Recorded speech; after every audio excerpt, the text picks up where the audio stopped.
Hi, welcome to 4funzees. I'm your Uncle Johnny. I'm your cousin Mac. And we play games for funsies. Today is our special podcast episode number 2. Yeah, no doubt. And we are going to spend some time with you guys discussing things that are important to us.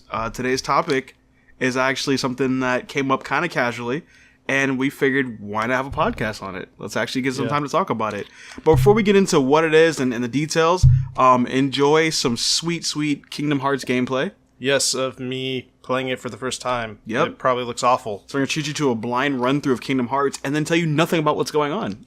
Yeah. Because we're busy talking about things that are important to us. Something Neverland. Anyway, so today our topic is what defines retro games? What defines a retro game? So when you hear the term retro, I'm sure a ton of things go flowing through your head. Super Mario and Pac-Man and Ninja Turtles. What really defines a retro game, right? What really makes a game retro to the gamer? Is it a time period? Is it a feeling? Is it... Who knows? So we want to discuss that and really dive into it. And I think the cool part is that Mech has some really good points on what he thinks it is. And I have my opinions, but they're not the same. So that's why we're going to have this discussion. And we definitely want you to chime in the comments with whatever you think. But I just want to thank you in advance for taking time to hear us out. Hopefully we don't bore you to tears. Yeah. So I'm going to go ahead and let Johnny start with his, I don't know if argument's the right term, but we're going to say argument. I'm going to just say what's your stance. case? This is my stance. I don't have an argument because nothing to argue against. I'm right. So anyway. About case. This is my case. This is my understanding of retro and how it fits into our gaming community. So I think a game ages, right? A game comes out, you play it, it ages, you age. The problem is we age in two different directions, right? So you age into the future, games age into the past. They just get old. While you're staying on the bleeding edge of gaming. Okay? I guess that makes sense. It doesn't have to make sense to you. It makes sense to me. And I'll make sure I'll elaborate on it later. Yeah. Okay. Yeah. Go ahead. Because this is mine, right? So yeah. Basically, long story short, because we have tons of time to explain it, but I'll give you the short synopsis. I think a retro game is ultimately a game that is old that you like. Okay. And differentiating that from what else it would classify as old. So I think an old game is just an old game. The game's been out for a while. It's not really a priority to gamers. Even patient gamers kind of view it as an old game. But it's not so old where it would be considered... Can I use this word, classic? Classic, yes. Okay. I don't think it'd be considered a classic. And I don't think it'd be considered, old school.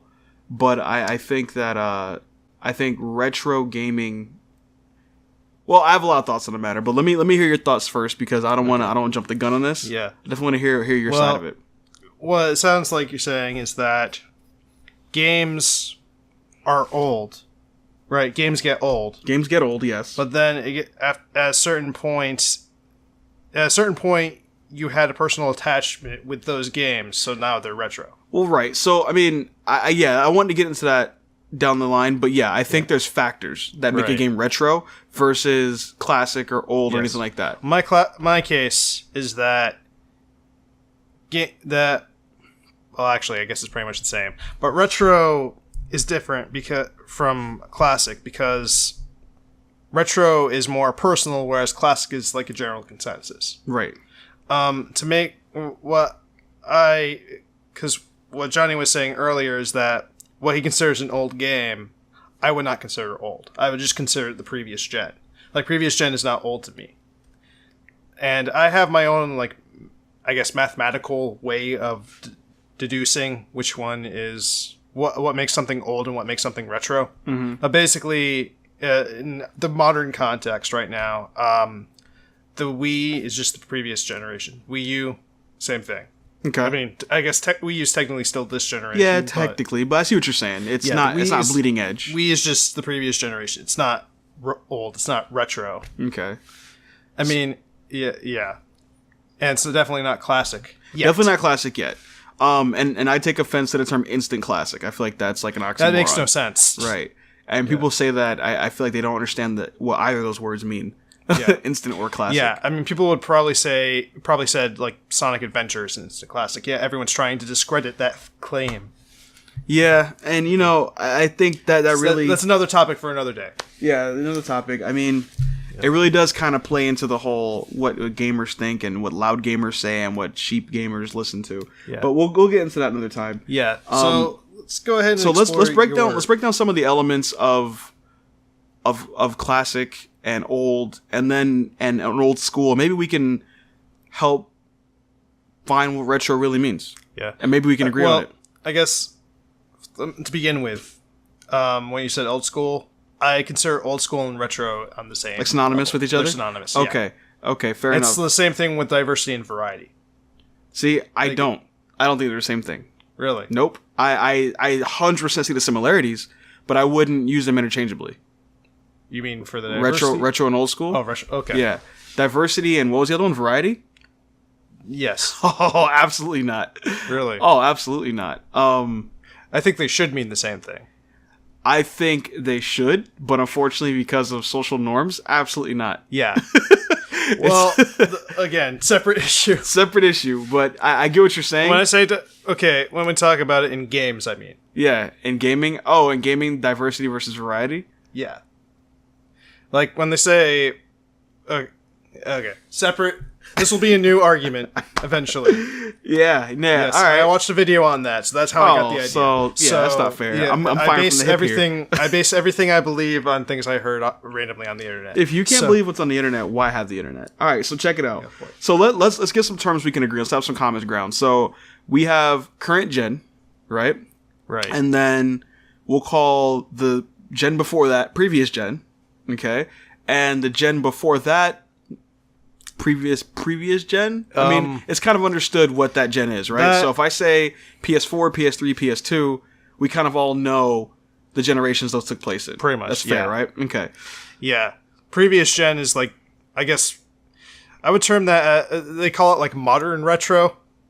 Because someone has to invent a term for it, Oh my of god, course. I'm starting to hate labels. But, yeah. But okay, so I think previous gen should just be previous gen because Fair modern enough. retro is kind of corny. When you think of games like Destiny that had a long first year run on both consoles, Xbox 360 and Xbox One, on PlayStation 3, PlayStation 4. Destiny's not a retro game by any standards. You're modern correct, retro, yeah. nothing. So I get what you're saying. Like I wouldn't call Halo 1 cutting edge, but Destiny also ran on the same console Yeah. as Halo 3 Well, Halo, I don't know. Not one. Halo 1 was considered cutting edge at the time. at the time. But what I'm saying is, You mean now it's not? Yeah. right, but I think Halo 3 came out for 360, Seinfeld isn't correct? funny.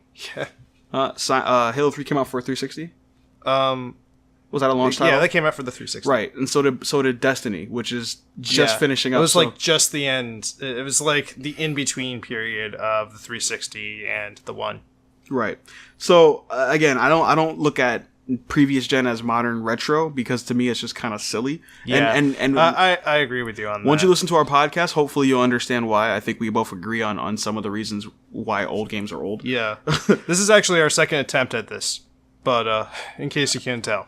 I mean, So, or we're just really prepared. So yeah, we'll go with that. the next thing is old. So this is where we start to kind of have our own thoughts on it. So you look at, we'll call it current gen, previous gen, and then we'll call it old. Now this to me is just the gaming category that is not liked enough, old enough, played enough, highly considered enough to be given any of those fond nostalgic titles like classic or retro or old school, but it has aged.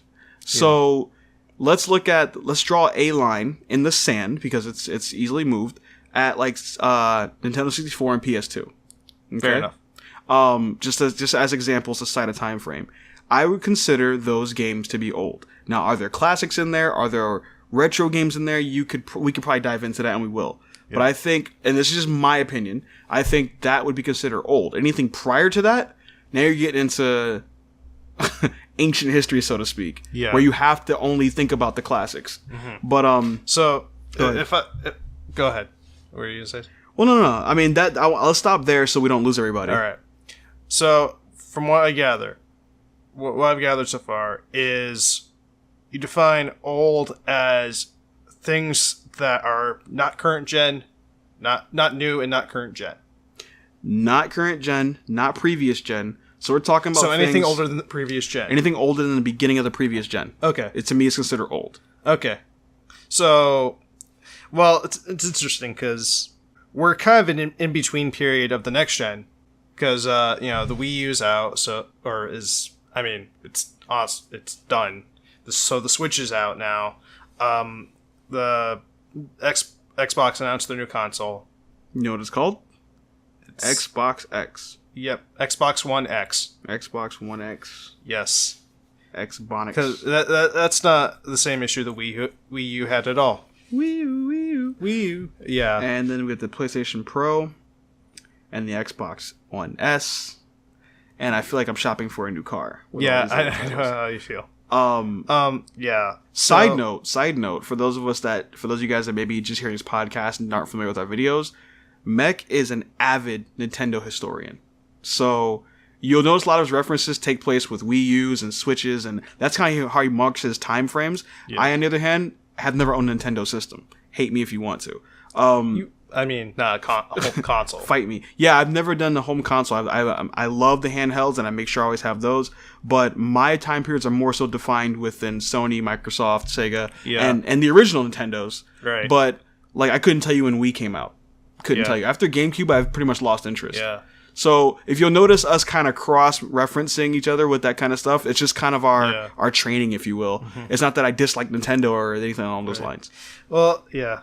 Now, what I was going to say is, because you said anything older than the previous gen, right? So how do you define a generation? Okay, so how do I define a generation? I look at a generation as, and I'm going to keep this real simple because I overcomplicate things personally, but just to keep it simple, if I took the top 10 games that are out right now, okay, and for each console, separated by console, or let's separate it by company, okay? Let's say the top 10 games that are out for Sony platforms.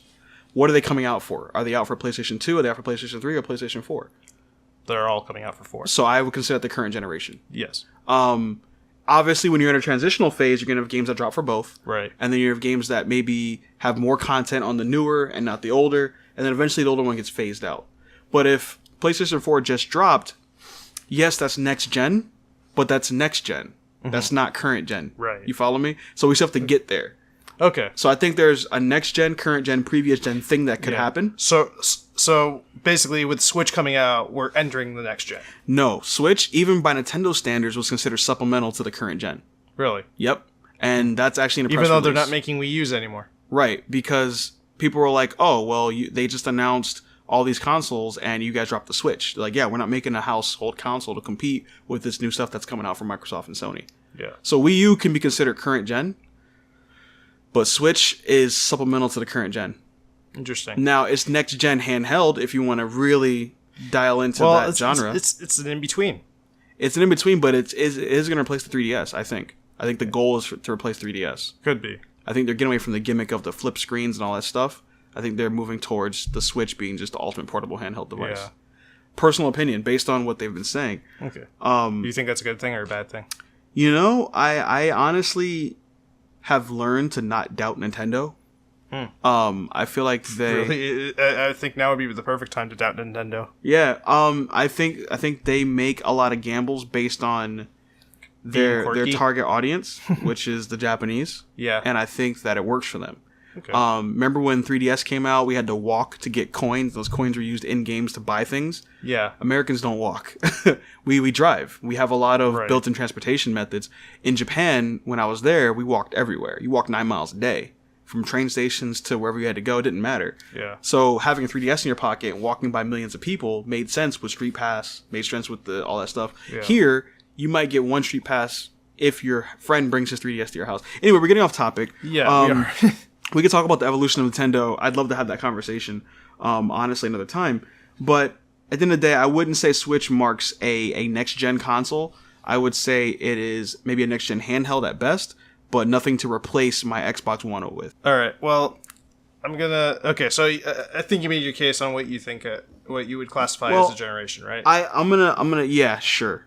Because, yeah, let's go ahead, because I want you to go ahead and get yours.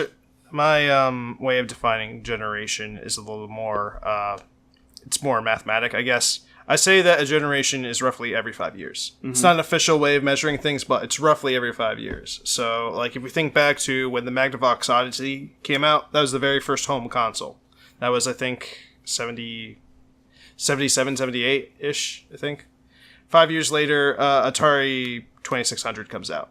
5 years after that, NES comes out. 5 years after, Super Nintendo, then N64. It just kept going on. How long after Nintendo to Super Nintendo come out? It was like roughly 5 years. It was roughly 5 years? Okay. Was it 5 years? It might I have feel been like 10. it was more. I think it might have been 10, actually. Because my mathematical definition of a generation is like 10.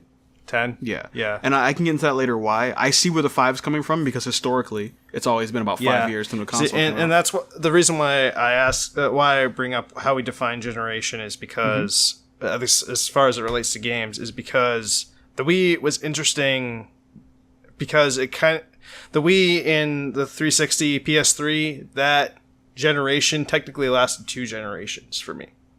If we go by the 5 mark. Right. That's where I get the 10. That's where I get the 10-year mark. To me, that was one dominant generation. I get what you're saying, though. I mean, that makes sense. By the logic that you presented, 5 years being a generation, those would have lasted longer than their welcome, so to speak. I got you.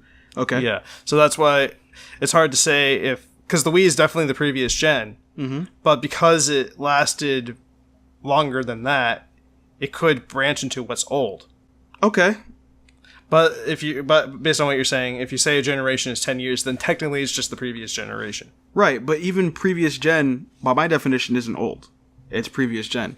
All right. So if you remember what I said earlier, previous gen, anything before the beginning of the previous gen, to me is considered old.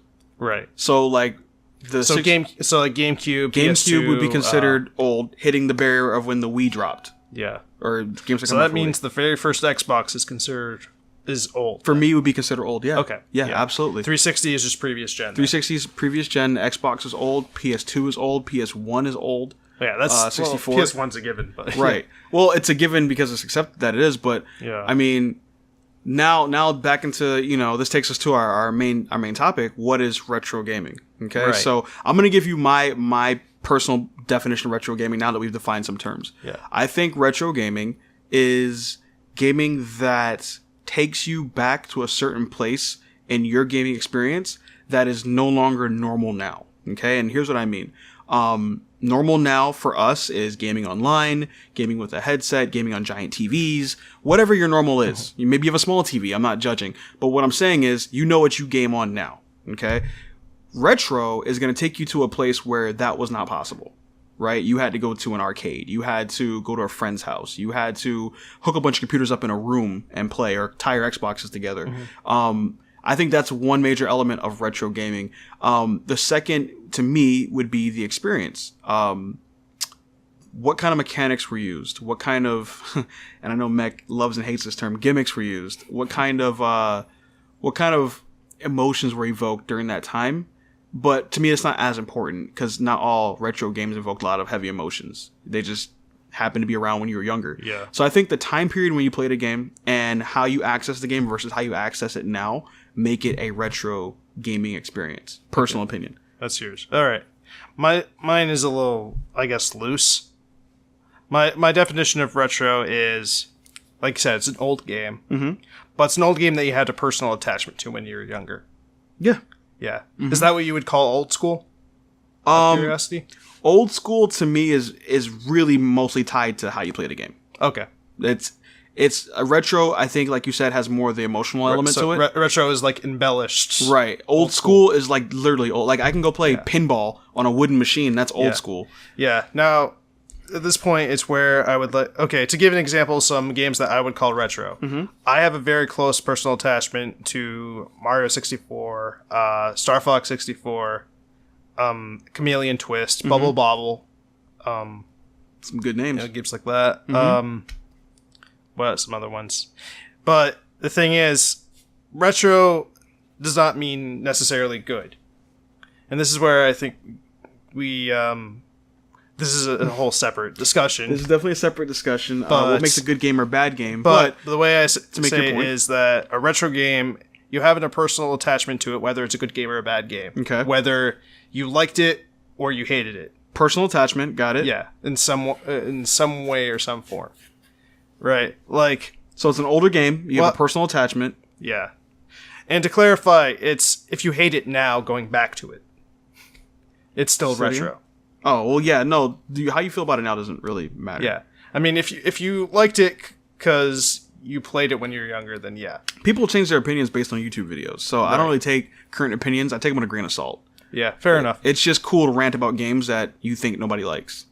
So forget that. It's even cooler to rant about the games you think everyone likes. Exactly. Because then you get Now controversial, and then suddenly everyone acts like you're some kind of genius. Yeah. Anyway, now you're an edgelord, and everyone wants separate discussion. Lick on your blade. Yeah, so, we have like this list of things that just came up the last time we tried to do this. Well, since Mech let the cat out of the bag, we absolutely do. And one of the things on our list was what defines a good game versus a bad game. Yeah, right. And we think that obviously it's subjective. Good, bad, right, wrong, evil. But we're gonna get to that at some point. But we'll definitely have that discussion. The point is, I also have an attachment to like SpongeBob Battle for Bikini Bottom. Okay, it's one of the few, I guess, SpongeBob themed games that like people actually still like today. Okay, yeah, like it's still considered. No, good, I've never played that, so to speak, or even I would dare say classic.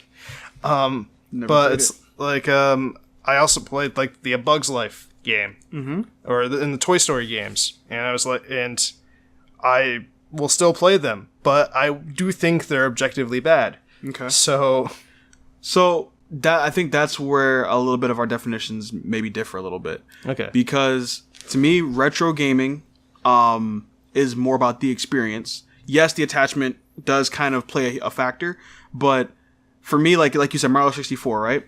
If I were to play Mario 64 right now, how would I play it? So I could fire up an emulator on my laptop. I could even probably do it on my phone. Or you can bust out the 64, which you've done before, and we can hook it up to the TV and play it. That is with a the definition, horrible lag and everything. Definition of retro gaming to me. Yeah. We pulled out an old console. Pull out an N64, plug it into an LCD screen. Plug it in an LCD screen and blow in the cartridge and hope it works and flick the power button versus playing it emulated with cheat codes and all that other stuff. Yeah. So, or even like now you can just digitally download it for your console. Oh, exactly. But to me, now you're playing what may be called a classic game. Because we don't advocate piracy. But that's not... Yeah, no, we don't. Not at all. But that's not retro gaming. In my opinion. Just because you're playing an old game that is a classic or you're nostalgically attached to, I don't think that's retro gaming. I think that's... I disagree with that. Okay. I think... Because you know how you mentioned like the mechanics as well? Yep. The mechanics haven't changed. Yeah. Or I should say, other games have improved upon those mechanics. Okay. So then, I guess the definition of what I'm saying would be considered old school. So if you're playing it on your 64, that's old school. But the game itself is retro. Yeah. I personally think they're synonymous, but... Yeah, I can't. That's... Okay. I want to, but I can't. The only reason I think this is because when I was in high school, I started playing Star Fox 64 again, like trying to become a master of it. Mm-hmm. And I told my friend, who's like, Star Fox, old school. Cool. Okay. That's why. Yeah, I went into Guerrilla Games, and they're notorious for selling old copies of games. Do we have a Guerrilla's We game used store? to. We used to. I know we used to, yeah. And anyway, their whole thing was we sell retro this, and that. Yeah. And when I went in there, they had cords for Dreamcast, they had the VMUs, they had actual cartridges and stuff. So to me, that represented retro gaming because you're looking at the stuff that existed at that time period in the form it was created. Mm-hmm. So if I were to go emulate it on my phone, you feel like you'd lose something. I'm playing the old game, but I'm not playing it in the way it was intended by the developer. Yeah, I know what you mean. I remember trying out playing like an N64 emulator, and I was at school. I was doing it at school instead of doing work like I should have. But my like the guys, I was trying to play the game, and the guy next to me is like, "Do you feel like it's wrong to play this without a controller?" Like not necessarily. And then I started thinking about it, like, yeah, it doesn't feel right because I'm pressing the buttons in a different way than I would with a controller. So I see your point there. Yeah. So I think I'm willing to concede on the retro game, as in the game itself. You know, this is a retro game, and we can define that a little later. Yeah. But I think a lot of it has to do with how you're playing the game. Like if you're playing a game, because you can't play Destiny 1 old school. There's no old school way to play it. Yeah. You know, but you could almost call it retro, I guess, if you wanted to. If you really wanted to be like, oh, 3 years ago it's retro. It depends on, whatever. I guess time is subjective. Time is subjective. But anyway, there's some games that were so reiterated. But anyway, we'll get into that. We'll move past that and come back to it. Yeah. So retro mech is emotional attachment to an older game. Whether you liked it or not, it was a key part of your gaming experience as a younger person or at a different time period. I want to just make this case now. A fundamental aspect of my case is how things get defined. Like when someone says an old game, I don't necessarily think previous gen or even before previous gen could be considered old. Like, to me, an old game is like Atari 2600. Arcade cabinets. Like that's old to me. So I kind of define it as previous gen, retro, classic, and anything that's not classic is old. Right. And I think that can be used to kind of keep it real clear, to give everything its kind of its own bracket. Because eventually, as we move away from the point in which that game was popular or being played, it's going to move the opposite direction through your timeline. It's going to move into previous gen, and then retro, and then classic, then old. Yeah, because eventually things will become so outdated where even or mechanically games will become so outdated that it'll feel almost impossible for us to play it now. Right, and then I think we're going to be... I think you and I are kind of fortunate to be born when we were and played what we have, because we're going to see the incursion of vintage gaming. Yeah. And that's going to trump all the classic, old, retro, because now you're going to have gaming that you literally can't do unless you're playing it on its old medium. Right. And we'll get into that, maybe never, but I think that the conveyor belt of time is every game that's not new is going to be old. Eventually, yes. It's gonna be old. So I think sectioning it off into retro, classic, things of that nature. I agree with the sentiment. I think the order is different. Okay. So I think old comes before retro. Okay. And then classic, and then old again. I think old is the underlying fact that it's aging, right? Yeah. So I think there can be old. Go ahead. Go ahead. I think there can be old games that aren't considered retro yet. They're not considered classics yet. And then there's games that were developed before what we consider our classics. Yeah. That are also old. Yeah. Now, are they the same kind of old as like Mario 64? No, not at all. Or let's use what's a popular PlayStation 2 game? Ratchet and Clank. Ratchet and Clank. That's an old game. Is it a classic? Some people will call it a classic, but they're probably a little younger than us. It's retro. I think the sequels are classics. First game's kind of... Right. But retro gaming, if I play it on my PlayStation 4, but I can also download it on my PlayStation... I play on PlayStation 2, excuse me. I can also download it on my PS4. Is that still retro gaming? Or am I just playing an old game? And that's the thing. I would say I would think so. Because you're still playing... It looks the way... and handles the way it did. Yeah, it did. It hasn't really fundamentally changed. Okay. The only difference is the system you're playing it on. In fact, even the control scheme is pretty much the same. Right, and then thanks to Sony for not really breaking that process. Yeah, but like it's. I have to imagine it's hard to go back with Nintendo games. Yeah, because your control changes every generation, which can be a good thing, can be a bad thing. That's going to be part of the gimmicks episode. I think we'll talk about that later. But just my quick 2 cents. I think it's a bad thing for Nintendo. And I think they proved that with the GameCube controller. I feel like it was the perfect controller, and then everyone... The fact that everyone wants to have adapters for it, everyone wants to use that solely, the fact that they had to make a Pro controller for the Switch, it just proves that they, in their fumbling around, they got something kind of right. And for diehard Nintendo fans, like, look, we're not going to get a PlayStation controller, we're not going to get an Xbox controller, but this GameCube was the closest thing we have to perfect. Just make that again. Yeah. Or let me use that on every system that you've developed since the GameCube. You understand? Like, we're discussing generations. Wii U, Switch, countless handhelds. They want the GameCube controller. No one said I want the 64 controller. Obviously, no one wants the Super Nintendo controller, even though that thing was freaking awesome for its time. GameCube. So, I mean, Nintendo got it right. How many years ago? You're the Nintendo historian. When did That GameCube was come out? 2001-ish. Once. We're talking 15 years ago. Actually, I think it came out in 99. Okay. We'll call it the Y2K console. Just to keep it Y2K fair, console. okay? No, 99 was still N64. Okay. Yeah.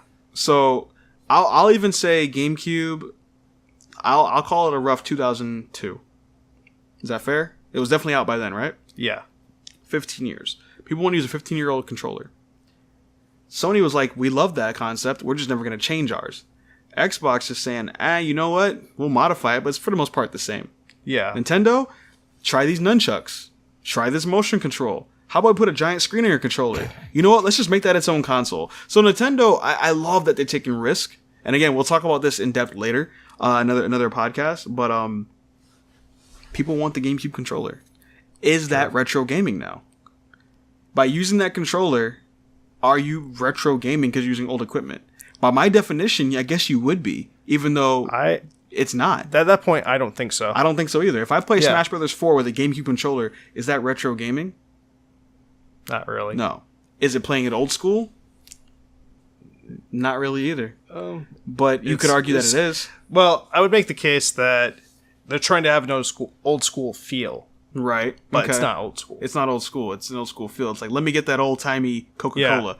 If you pick it up and you feel like, oh, this takes me back, then that's when you can evoke, even though you're playing a completely new game. You can evoke old school feelings, yes, but you're not playing it old school. Yeah, because that doesn't exist yet. And that's when people try to when they try to capitalize on nostalgia properties and things like that. But so if I remade a widely agreed upon retro game, right? Let's just pick a game called Crash Bandicoot. If I remastered it, is that retro gaming or is that a new game? In your opinion? This is like when it becomes a paradox. I would say it's not. It's not retro gaming. Only because they're even though they may have remastered it, they probably changed something about it fundamentally. Then it would be a remake. If they changed the fundamentals, that'd be a remake, right? Not a remaster? Reboot. Remake would be if they didn't change anything. I mean, aside from maybe like update the graphics. That'd be a re-release then. They didn't change anything. Well, I don't know. Gets confusing, right? There's a lot of words for saying the same thing. Right. So we have remake, reboot, re-release, and remaster. Remaster. Yeah. So the way I would say is re-release is just like it's like a port. Right. I think that's pretty cut and dry. Remaster it's exactly the same but with enhanced graphics. Enhanced graphics. It's pretty much a remaster. Maybe enhanced sound. Right. The audiovisual experience has been remastered. That's fair? Yeah. Okay. Right. Reboot. There's also reimagining. Did I say reimagining? No, we didn't. That's a fifth one. Okay. So reboot we is have like when, a short re episode. That's more. Yeah, we should. Let's save that for a re episode. Yeah, we'll have a re episode. Yeah. Should I write that down? I feel like I should write that down. Yeah. Whatever. We have this recorded. Values of reboots or something. Yeah. Re-gaming. Yeah. All the re's in gaming. We'll define all the terms for you guys and give you examples of each one. That'd actually be a great show. That would be. Yeah. All right, cool. And maybe we'll play one of them. Yeah. We'll play Final Fantasy VII. Ooh. That's a fantastic idea. Yeah. All right. Yeah. So, back to the question. Crash Bandicoot remastered, is that retro gaming in your opinion? Remastered, it can be. Yes or no?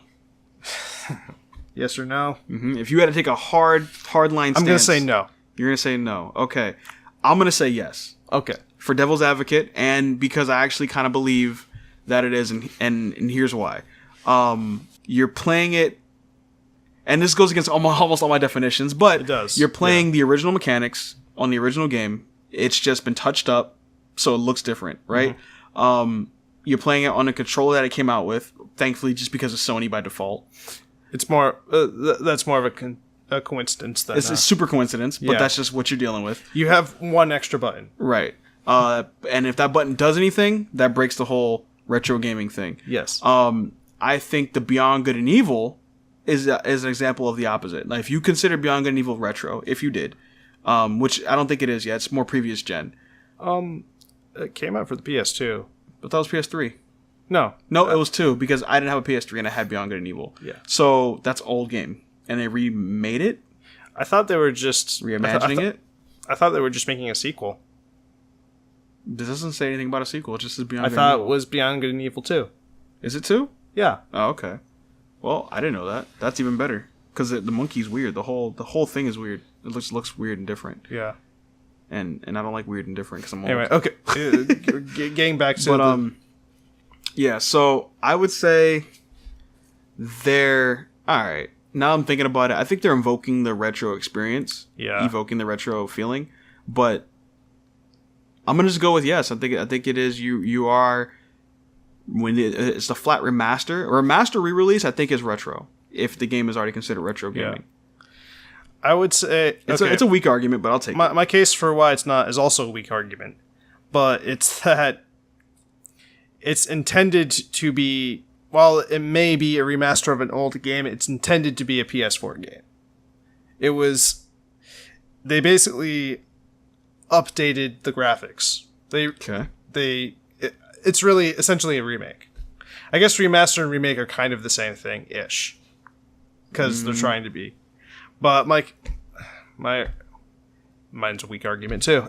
You know what my issue with Crash Bandicoot though is particularly is that I was listening to one of the interviews and they were talking about some of the things they did to remaster the game, right? And I think you and I could both agree that a remaster, just like within music, is you're taking the experience and updating it to current standards. Right. And by experience, I mostly mean audio-visual experience. Right. Okay? They touched up controls, they touched up levels, they actually changed a couple things in the game. Yeah. I think at that point, it's a remake. Fair enough. Because... And at that point, it's not so retro anymore. No, not at all. Because now you're accommodating quality of life updates that the newer ones had. When you go back and do all that, I think you're changing the fundamental experience of the first game. Okay. Like, if the first game is broken, it should still be broken when I play it. Right. Even if you remastered it and it looks gorgeous. You mean like... Yeah. Okay, like a good example, when they ported Pokemon. Okay. They brought Gen 1 to the 3DS. They changed... would that count? Because they changed the system in which you communicate. Instead of having it when you link each other. When you trade. That's the word I'm thinking of. So when you trade I would say that's not that's a huge change, but I don't think that changed your experience in a sense where it was external. Right. So like everything you did in the game, if you never traded, would be the same. All right. Which they also changed stuff there too, but I'll get to that in a second. Really? They updated some of the glitches? They updated some of the way you access your menus. They used a new quality of layout. You can press Y and access the menu now. You used to not be able to do that. Really? Yep, you didn't have a Y button. Oh, yeah, I guess that makes sense. So they added stuff like that. But again, who cares? As far as requiring a link, it's kind of like you said before with the remaster of Crash Bandicoot that was intended for the PS4, right? So the remaster or the re-release of Pokemon was intended for whatever system is played on. We don't use cords to trade. It doesn't even exist. So requiring us to use a cord would just be a port. It'd be a re-release. Well, okay. And I guess now that I think about it, this is where it comes in, where we come to it. If we think of it as a PS4 game and not as a PS1 game, is that unless we had a personal attachment, because this is where, at least for me, why it's important to call it retro, is that unless you had a personal attachment to this particular game, to the PS4 game, which we can't yet because it's not old yet. Mm-hmm. But unless we have a personal attachment to that at some point in the future, it's not old. It's not retro. It's not. It can't be, because when you think about how we developed our attachment, my nephew's 5. And he's going to play Crash Bandicoot Remastered, and that's going to be his only exposure to Crash Bandicoot. And when he's 35, he's going to be like, man, that game was freaking awesome. Yeah. I remember that on my PlayStation 4. And I'm going to crawl out of my wheelchair and be like, oh, that came out in like 99 on PlayStation 1. He's like, I don't know what that is, dude. But I played it when I was 5, and this was freaking great. And it was a trilogy. Let me hear your old man voice again. And I'm like, no, man, that came out one at a time, and we had to wait. And so he's going to be like, dude, you're wrong. And that's the same way we treat people who play Pong. That's the same way we treat people who played the first Mario and Tecmo Bowl. I laugh at my dad when he says, I played Zelda as the text adventure. Like, they never made a text adventure Zelda. Yeah, right? If they did, they buried that jive. Yeah. But no, that didn't happen. So I think retro is going to be tied to when you experience the game. For us, because we've kind of watched the whole thing happen, If we played it on the original console, retro gaming. Playing this remade version, the reimagined, this whatever you want to call it, it's not retro gaming at this point. Right. It's like you said, it's a new game intended for a new console. Now, let's assume that we're still playing games in the future. Us are literally we're playing games in the future, and at some point we developed an attachment to Crash Bandicoot Remastered. Would it then be possible to consider it 100% by both the definitions? Okay, good. Yep. All right. If we're playing, so we agree on something then. Right. If we're playing Crash Bandicoot for funsies, got to throw some branding in here. Now, right, and then 10 years from now, 15 years from now, whatever, how both our generations passed, no matter how you count them. All three generations. All three of our generations have gone by, and it's 2037, and we're like, yo, let's play some Crash Bandicoot. Yeah, and I'm almost 40. Yep. Let's play some Crash Bandicoot, and you're gonna go, okay, man, how? I'm like, dude, fire up the old PlayStation 4. Let's see if we can still get it to work. Yeah, there we go. That's retro gaming. That's old school gaming. That's classic gaming. That's all those things. Yeah. But taking that and re-releasing it again in 20 years, not the same. Not the same. Yeah. Because imagine if we had the re-release in 20 years, we had it today. We would need new equipment. We would need a new way to look at it. We would need a way to experience it. We'd have to have all that equipment. That's not retro. To buy hologram projectors. I mean, well, we're going to be gaming in a sphere. I think the next evolution of TV is going to go from flat to spherical. And it's almost going to be like looking into a crystal ball. We're going to be able to see all angles of what we're doing, and it's all going to take place in this sphere. 4D gaming? 4D gaming, dude. See, I think of us more as like we walk into the sphere. That's virtual gaming at this point. Yeah. I think we're there. So 20 years from now, I think they're going to go, this is cool, but what if we could just absorb everything? So, before we get too far off topic, we tossed this term around, but we never really defined it. Classic. Right. Okay, go ahead. Help me to understand. So my definition of classic is that it's an old game, but it's an old game that. So if retro is something we have a personal attachment to as individuals, classic is something we have that pretty much gaming culture, gaming community as a whole. Yeah, it's like in our gaming zeitgeist. That I want to use that term specifically, gaming zeitgeist, because it's like just part of gaming culture now. Okay. Like Mega Man, classic. Aladdin, like the SNES or Sega Genesis, whichever version you played, classic. I think when you invoke classic, you don't have to like name a specific game. Like I think a lot of these people, Sonic the Hedgehog, Super Mario, Mega Man, Samus, Link. We'll just say Metroid and Zelda because that's what people recognize, have become classics in their own right. When you think about the older games, they're classics. You don't have to even say A Link to the Past. You don't have to say... Right. Now, I think if you said... You'd have to say Chrono Trigger because only one of those came out. You can't just say Chrono. It wouldn't make any sense. Yeah. Well, no, there was Chrono Cross. There's Chrono Cross, but now you're confusing the issue, right? So, yeah. Chrono Trigger and Chrono Cross, were they related? Yeah. Well, I mean, they probably didn't have the same characters, but no, they're probably a successor to. It's kind of like Xenosaga and Xenogears, and then Xenoblade came out. So, Fire Emblem, classic, retro, old. What do you think? Depends on the generation. I would say, considering that it came out for the Famicom, the very first one came out for the Famicom, classic. Classic. Okay. Yeah, and the first one that came out for the GBA, especially. I think, over here in the US, it was just Fire Emblem, but in Japan it was the Binding Blade. So I think we're entering an age of gaming, and we're actually watching the evolution, where before you could just say something like, "Oh man, Sonic is awesome," right? But because there have been so many Sonic titles. And so many different people with different Sonic experiences. Yeah, and some that are good, some that are not good. Whatever. I wasn't even getting into that. But because there's been so much saturation to that name, you now have to almost clarify yourself. Yeah. Even though... You really have to do that with Mario. Even though you didn't need to before. Right. Like, your intentions were pretty clear if you're like, dude, I love Mega Man. Yeah. Everyone be like, oh, dude, me too. Now it's like, oh, hold on. I don't like I don't like 7 through 10. You mean the classics? I like Mega Man X 1, 2, and 3. I don't like 4, 5. It's like and that's the thing. Like with Mega Man, the first 6 games kind of just blend together. It wasn't until like X when everything suddenly changed. Right, and I think that's because we're able to look back on it. I think if Right. you were there when each one came out, oh my god, this is so much better than the last. That's how, I mean, look at all the Crash Bandicoots. Look at Sonic Adventure. Yeah. If were you around when Sonic Adventure 1 came out, and then 2, and then Yeah. all the other crap that came out afterwards, if you look back on it, it's like, oh man, Sonic Adventure, yeah, 1 and 2 were pretty cool, and then, it went downhill from there. Yeah. But if you're like, oh dude, Sonic's gonna be in 3D, that's freaking awesome, this is my first time seeing him in 3D. Then Sonic Adventure 2 comes out, oh, there's a black hedgehog. Yeah. I had an awesome. Let's see. The reason why I came to this conclusion is okay. If you think back with mythology, right? What we call classical mythology, right? It's Greek mythology or Greco-Roman mythology. There are other mythologies that Zeus. are just as old, Right. or even older. We don't really Is Kratos part of that mythology? Kratos.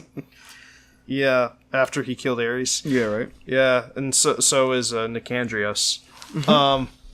Yeah, so I just finished Apotheon, by the way. So, yeah. Going back to what I was saying, Greco-Roman mythology is considered classical, but we also had Mesopotamian mythology, Norse mythology, Hindu mythology is very old too. Even Zoroastrianism, there are still adherents of Zoroastrianism today. Yet, probably no one knows, fairly few people probably know anything about them. They don't really even know, like, Norse mythology, which, with Norse mythology, we know, like, what? Thor, Odin, and Loki. Fenrir, Right? yeah. With Babylonian mythology, you have, like, Marduk. At most. Mm-hmm. Whereas with Greek mythology, we know Zeus, Hera, Aphrodite, Right, Hermes, Ares. Hercules. Yeah.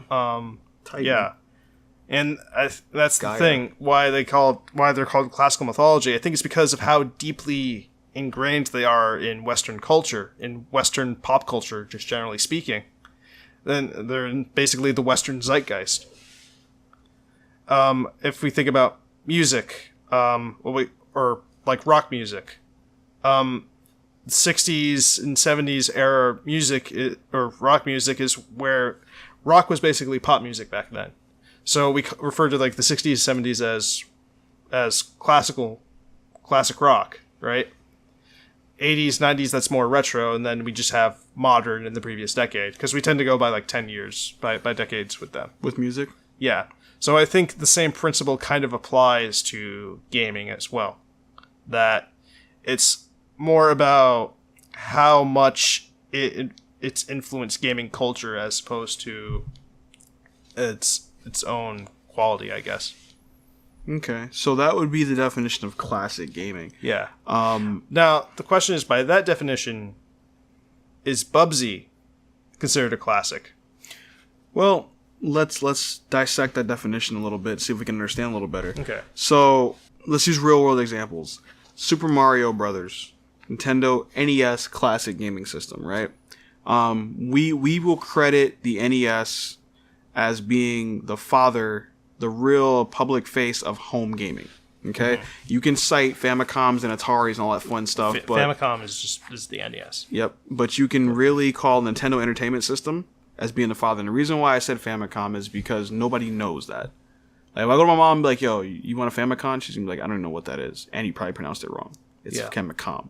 I'm like, oh, thanks, Mom. I had no idea. But if I go, you want a Nintendo?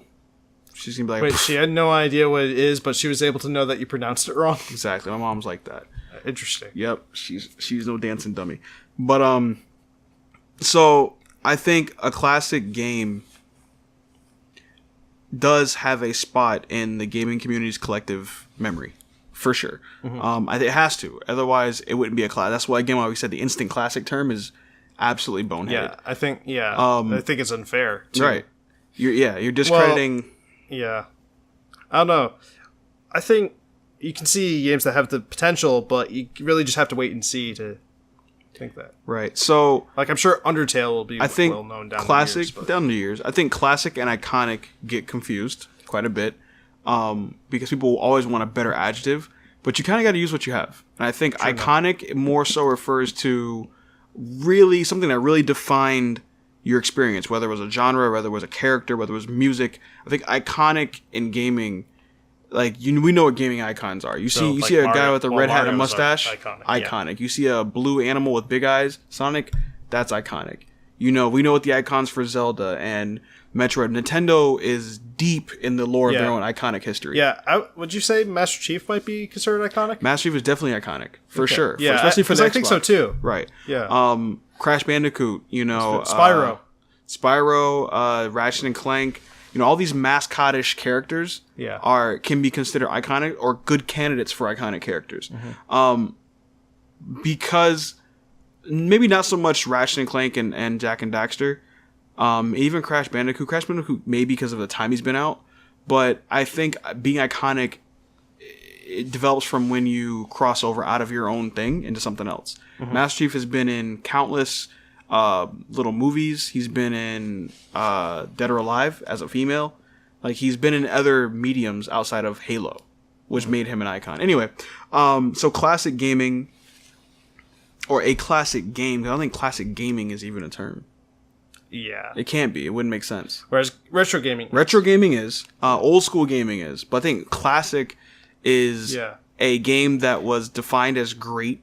Yeah. You have to refer to specific examples with classic. You do. Because just like with classic music, classic music, like you said. Classical music, now, classic rock. My beef when it comes down to it is, let's just play with some real fuzzy numbers. Let's say Sonic the Hedgehog 1, 2, and 3 are classics. Okay, let's just call them classics for the sake of argument. Let's say they came out in the span of 91 to 94. 5. Okay, we'll just play. Again, we're playing with real loose numbers here. Right. Okay. Right, because I know might be accurate, and you can fact check me. I don't care. But what I'm getting at is, if Bubsy came out in 93 and was a contemporary of Sonic, are they both classics? I think it depends. What was your definition again? Classic. My definition of classic. Yeah. It was a game that. So it's a game. To me, it's a game that iconic. made its mark on history. During the time that it was out, it made its mark on popular culture, not even history, on popular culture, popular gaming culture. Yeah. Well, that's during pretty the time much it was my out. argument Right. too. So, Bubsy didn't. Well, it did, but not in a positive way. I don't even think it was that. I think it was just mostly ignored. Like, you played it and you moved on. I think looking back on it, we're just like, man, it was a horrible game. Yeah. And then we gave it a mark on history. Well, I don't know. People didn't move on from Sonic 06. That was only 10 years ago. That was previous gen, though. So yeah, that was only 10 years ago. Yeah. I mean, when you think about like old games, like look at any licensed game that came out. I know you liked a few, and I liked a few, but some of them are absolute trash. Yeah. Are those classics? No. They could fall under retro. Yeah. I'll argue for that. Retro, yes. They could fall under old school. I'll argue for that too. Yeah.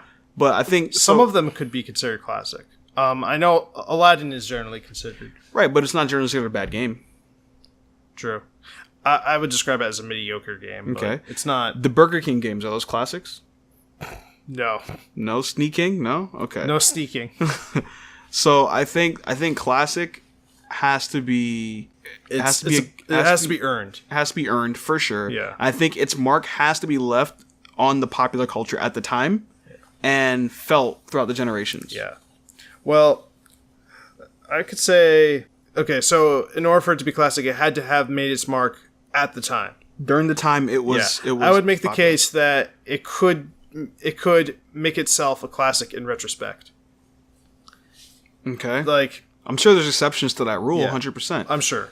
But like I would say, by that logic, I would say Bubsy in the class is a classic in that it's a game we love to hate. Okay. It's a game gamers love to hate.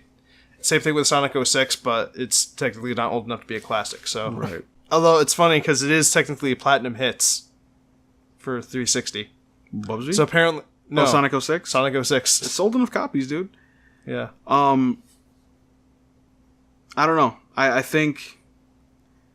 Because let's just imagine, if all million of our viewers tuned in at the same time. Mm-hmm. And we were talking about a game called... what's a good one? Echo the Dolphin. Echo the Dolphin. Okay? Some people might know it. Some people might not. And the farther we get away from people our age that are gaming currently, the less people know that game. Mm-hmm. Okay, let's do some research. And if you and I were like, you know what, Echo the Dolphin was actually absolute trash.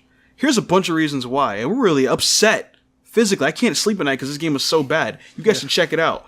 And everybody goes, man, this game sucks. It's horrible. And then somebody's gonna obviously come out of woodwork and be like, no, Echo the Dolphin was freaking awesome. It was innovative for its time. Look at the graphics. Is that game a classic now? Because we started the conversation on it. Not yet. No. Okay. Because it hasn't made. Well, it depends on if it made its mark. Like we said, it had to have made its mark. It has to be in the general gaming zeitgeist. Right. And I don't think it is. I think it's respected. I don't think so either. It's definitely respected among those who know it, but no one's ever talking about let's do a remake of it. They call that a cult classic. Right. It's not But that is something those are of note though. Yeah, no, not taking any credit away from them, but I don't think they're classics. I think classic is across the board. It's not a widely accepted classic. Though. Right. Oh. Okay, so since apparently Bubsy is just no hitter quitter, I guess. Well, I don't know what the term of it for. It's a hitter quitter. No one really knew about it until retrospect. Yeah. Right. Okay. I don't remember ever hearing about Bubsy growing up. Okay. Like, at all. How about this? E.T. Okay. E.T. was so bad that it's considered responsible for the video game crash of 80 something. Gotcha. 80 whatever. Yeah. Yeah. It was that bad. Is that a classic? If it was so bad that people did not want to play it. It was responsible for video game crash of what year? 80 100% classic. 3. If that happened when it came out, it's a classic. If it's responsible for the apocalypse, it's a classic. Right, it's a classic, dude. Yeah. Fair enough. Though? Because if it's that, yeah, because that's what I was going to say. It's the same thing with Bubsy. It's like, if it's something is so bad, people either actively avoid trying to play it, or they play it now just to see if it's really that bad. Yeah. Like Sonic 06 is by that logic, Sonic 06 is definitely going to be a classic. Oh yeah, for sure. Because I got the game just to see how bad it was. Yep, and they got your money. Yes. For making a they got my money, and I still haven't finished the game because it makes me too angry. Yeah. Okay. What if the game was considered... What if you developed a personal attachment to the game after its era, so to speak?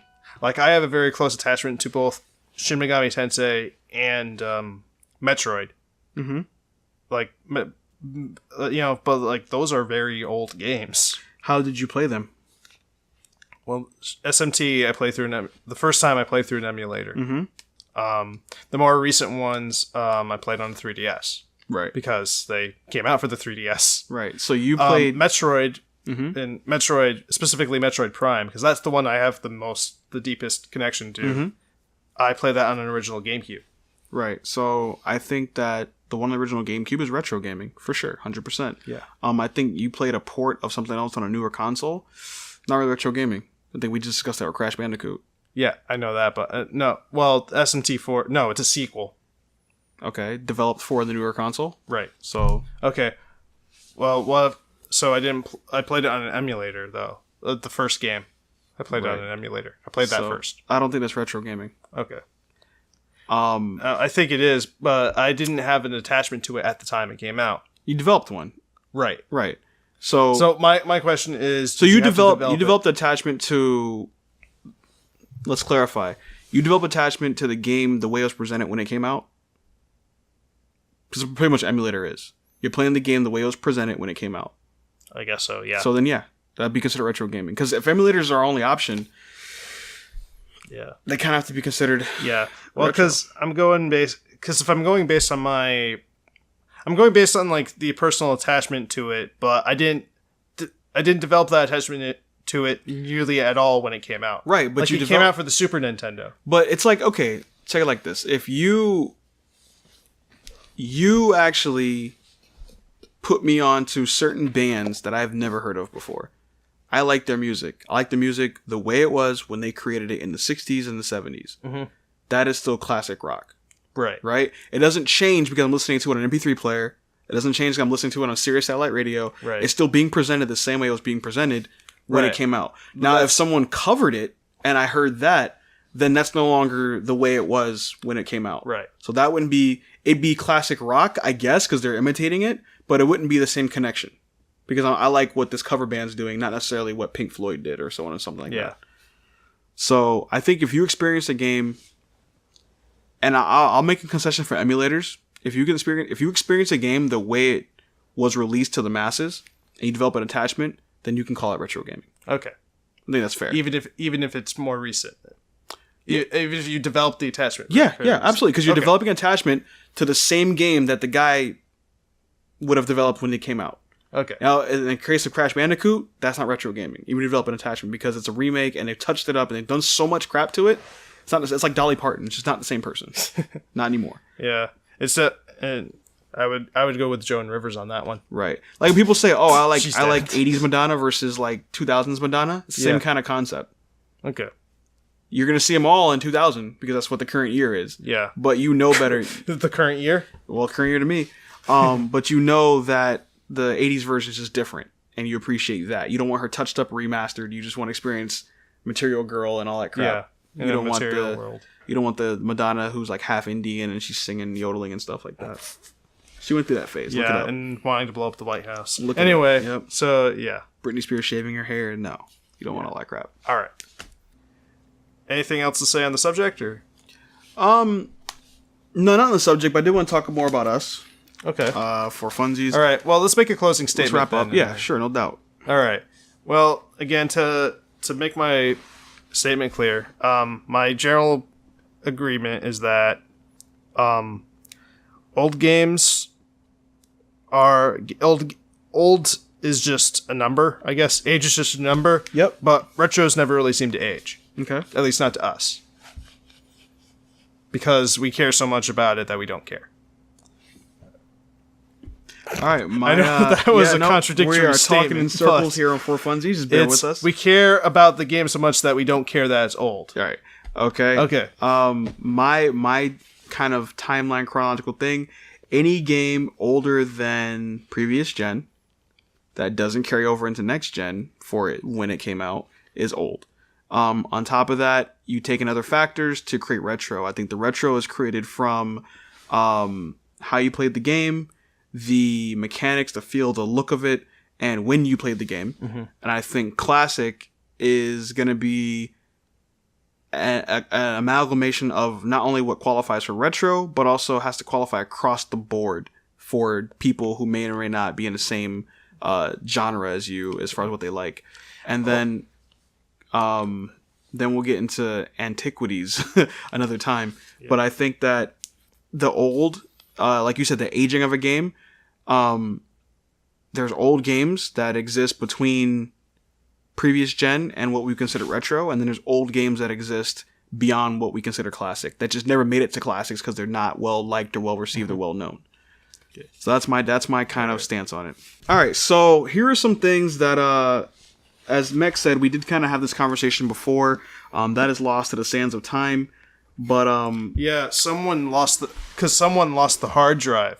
I mean, flash drive. Go ahead, out yourself. It was me. Yep. But. So here are some of the notes that we took, and I definitely wanted to put them on this cast so we can at least talk about them later. I wish I could read my writing. I definitely want to discuss games that hold up versus I don't know what that word says. Let me try. Games that hold up versus... Oh, that was talking about like the classic versus retro.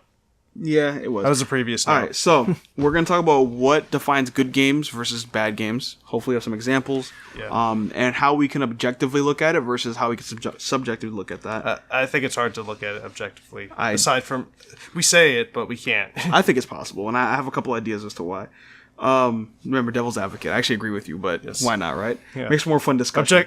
I'm very fond of objective opinions. Yeah.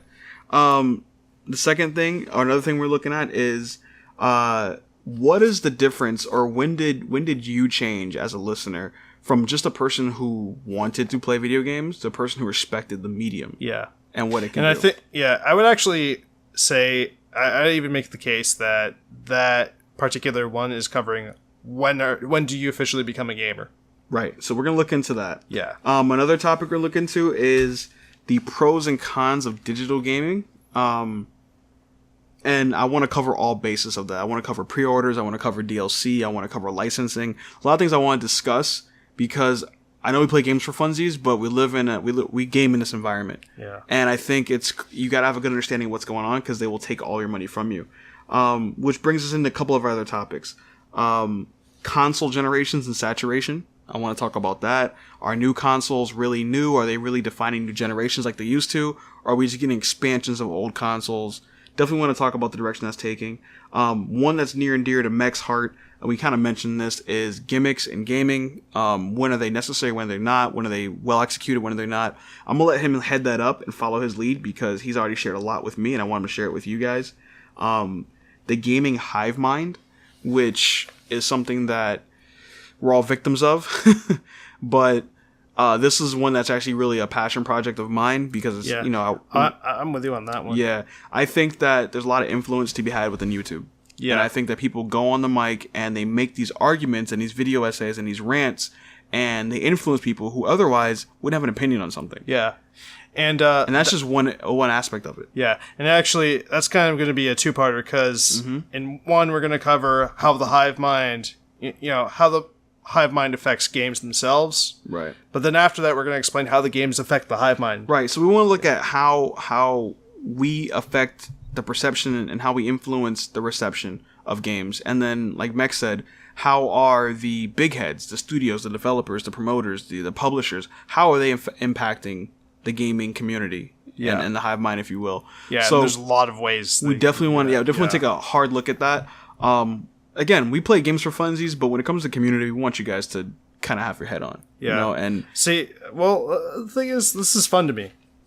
I mean, yeah, we're having a blast. Having to think is fun.